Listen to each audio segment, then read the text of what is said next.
Thank you, Jen. Thank you, Mike. Welcome. Thank you, Adam. Great to be here. And thank you, everybody, for sticking with us for what has been such an exciting time. We've proven over the past 2 days that it's an exciting time in the banking and financial services industry. And we're pleased and punched that you could be here with us to bring us home. So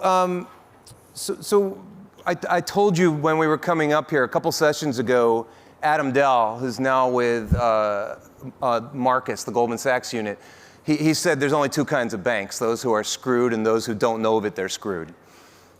Which one is Citi? Well, it's a bit of a Hobson's choice, but I think you're screwed if you're in denial. And I would say as an institution, we're absolutely not in denial. And to that soundbite that was just said, that the next chapter of banking is being rewritten as we speak. The next chapter is digitally led. The next chapter has a different set of expectations. And if we're status quo, you know what, we are dead. But we're a 200-year-old institution that's reimagined itself several times, and we are very much in that process today. Great. I want to start with the reimagining that you're doing right now, and that's your consumer banking strategy. And you're in the middle of something interesting in that you're trying to become a national consumer bank again after having retrenched from having been one. Explain how you're going about doing that. So we have a bank today, a depository bank today, about 700 branches across the U.S. that are predominantly located in 6 cities. Compare that against Chase, Wells, B of A, their branch counts in the thousands. What we have and what we think is an advantage we have is that we actually have a national credit card brand. That today we've got about 28 million people in the United States that carry a Citi card. Only about less than 10% of those are actually bank customers. So I've got roughly 25 million people in the United States that carry a piece of our plastic. We know who you are. We know what you spend on. We know, by the way, who your bank is. We know what matters to you. And likely we've probably got some affinity or reward program that resonates. It could be thank you points, could be American Airlines miles, could be double cash back. And so in there, how can I actually use that to convince you to be a bank customer? And when you think of today's age, our ability to provide our branch, our bank mobily, probably never been a better time to be able to do that. So you have a very clearly defined addressable market, and that's not all of it. You'll sell banking services digitally to the people who aren't current credit card customers. But how's it going? You're what, about a year into this? Yeah, we're probably about 6 months really into it. Okay. We've been testing and piloting and trying different things. And we talked about in the first quarter, really from a standing start, we went out and digitally raised $1 billion of deposits without really having done much in that channel before, from completely new to bank. Those aren't even card customers. Those are de novo customers coming into the bank, and I think the receptivity is good. Our digital adoption rates are probably amongst the highest in the industry. So early, but off to a good start. You know, we had the head of Marcus from Goldman on earlier, and you know, he obviously is very proud of having no branches because that means he has no branch costs. Mm-hmm. Why keep the ones that you have versus emulating that strategy all in? You know, it's a great question, and so when I talk about this, I speak to it in terms of my family. I've got a 26 and a 30-year-old, and they're always all the time saying, "Dad, come on, branches, get rid of them."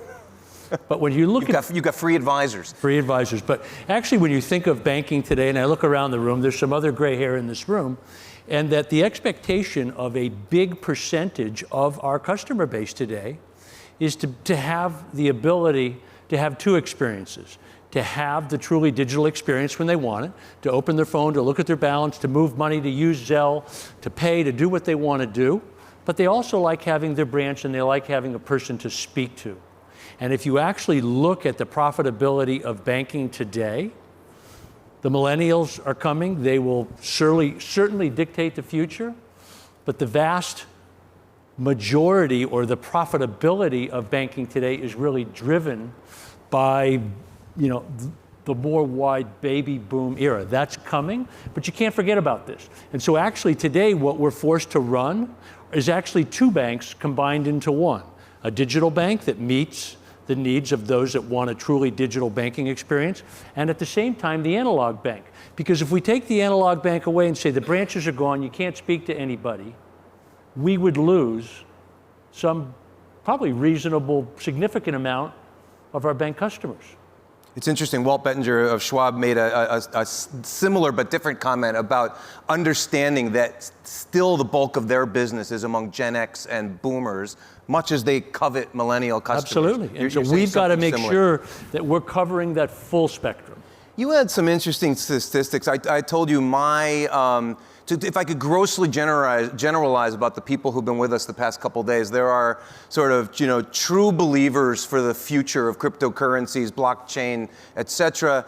And then there are those who are, I don't know the polite way to put it, living in the, I don't want to say the real world, but living in the current world, if you will. I think that's fair, the current world. And your reaction to that is what?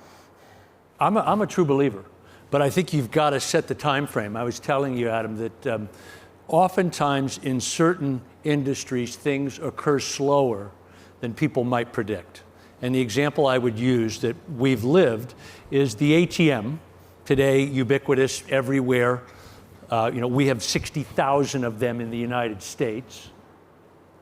Was introduced in 1977. People often say that Citibank invented it. We didn't. We found it in a garage in Stockholm, Sweden. We commercialized it. The first year in the United States that branch count actually went down, i.e. there were less branches in the United States at the end of the year than the beginning of the year, was 2018. And at the time, people said, listen, today I can take cash out of it. Pretty soon I'll put cash into it. Pretty soon it's going to be able to do all these things for me, which today it can. Branch utilization has changed, but the demand around the branches are still there. And so when I think of this move to digital, it's a continuum of what I've described, those who expect the truly digital to those that are living analog with a big cohort in between, and a continuum that will move over time. And talk also, if you would, about cash, because I feel like cash has been something of a dirty word at this event, and you don't think so.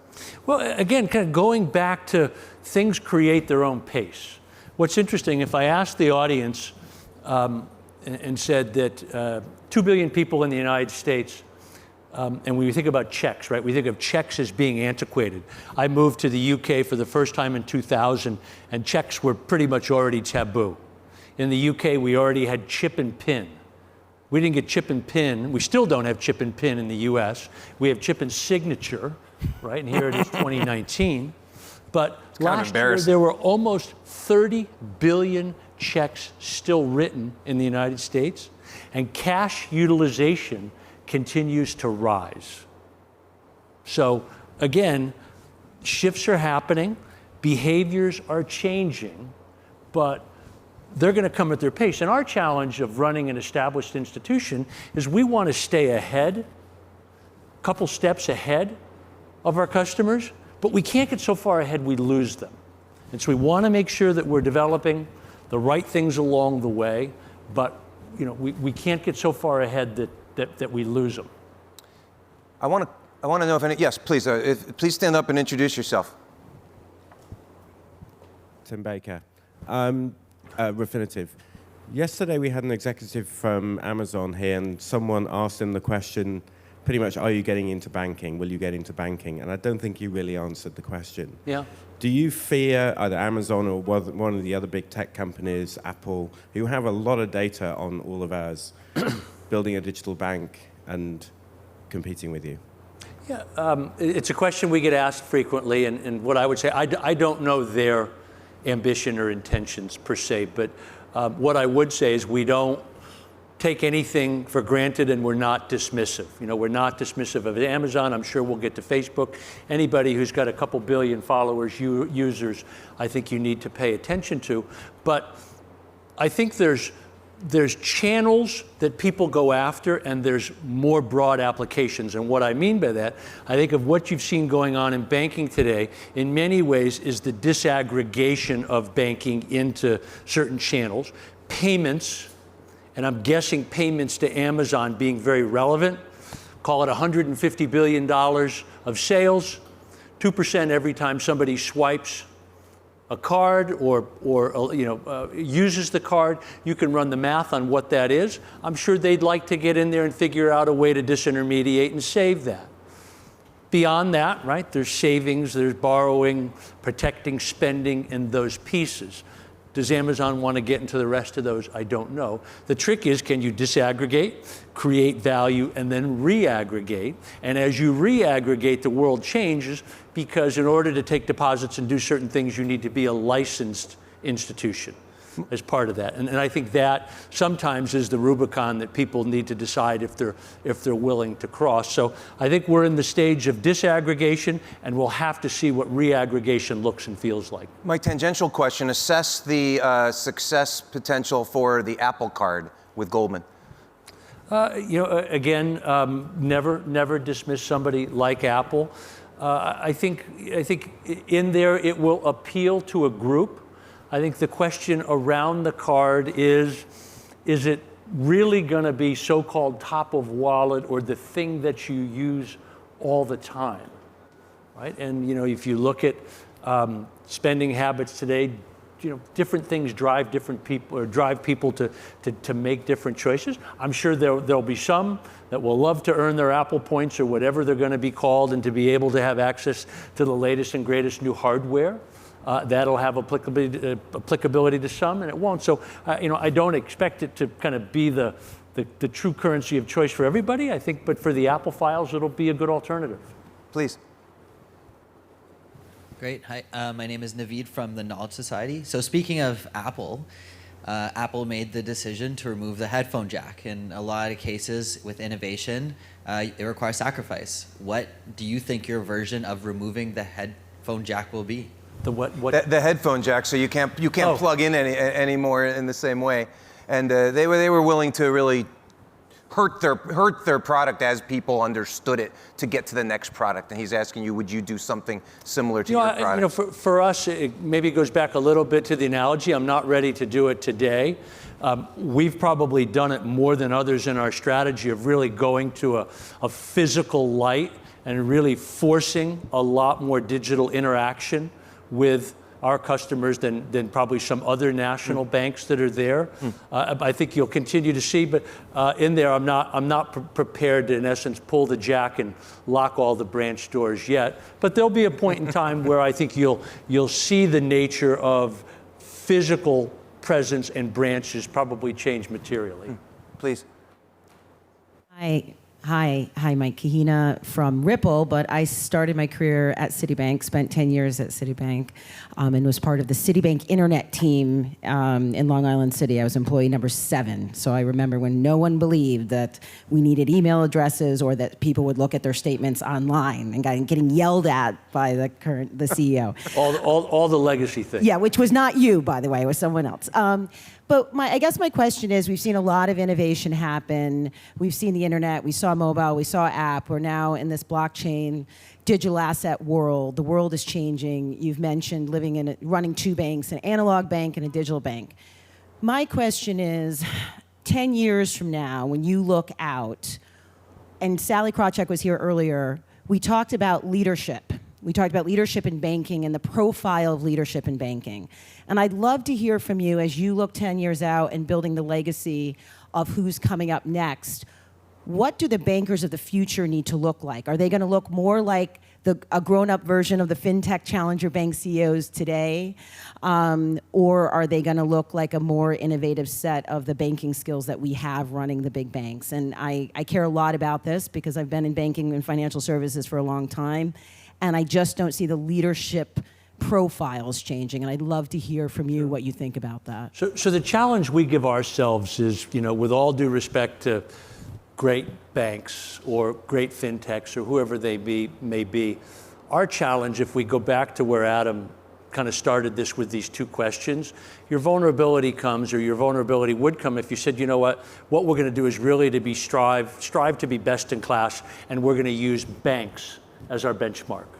Right. What we come to work and say is that we need to make sure that we're matching or challenging best in life experience, because that's the expectation of people today. They don't look and say, hey, well, you're doing these things, and from a bank perspective, that's great. They look at their Amazon experience, their Uber experience, whatever those experiences are that they think are best in life, that are reducing friction, time, money, hassle, all of those. And I think banking's need is to be satisfying best in life. So one is that change of mindset from those. And then I think the second piece of that is to have the platforms and to have the flexibility. So as we think about Libra, as we think about a lot of these new forms of currency and payment methodologies. By the way, today, when you think of the world, we're the world's largest cities, the world's largest mover of money every day, about $5 trillion a day. We're the world's largest trader of currency. I view a lot of these things that are going to come as our customers wanting to have those choices, not in many ways dissimilar from what those choices today, and our ability to make sure that we can help facilitate what ends up being multiple wallets or multiple ways of being able to express and use those alternatives. Mike, let me try to put a point on this question. Could you envision a day in the near future when the CEO of Citi does not have a banking background? Yeah, I could. I think it depends what you describe a banking background, because when you think of what's going on is, clearly that, there are some basics to banking which help in the job. There's clearly a big regulatory, a safety and soundness angle of the expectations of the government. And by the way, I would encourage fintech not to lose sight of that, and I think we saw a little bit of that coming out of Libra and some of the conversations that are there. And clearly technology is a big part of it. So I think it's a combination of those things as we go forward. Did Facebook approach Citi about being in the new consortium? No, did not approach us, and to my knowledge, they didn't approach any of the big banks. If they were to, or if however the governance structure works, if the governance of this consortium were to approach Citi, would you be interested in joining it? Sure, we'd take a look at it. And I want to touch, unless I have another question, I want to touch very briefly. Yes, I do, right there, please. Jeff Rivers, Fortune. I just want to expand on what you told Adam earlier. You described yourself as a true believer, and then you said giving customers what they want. Would that extend to Bitcoin and cryptocurrency in the next year or two?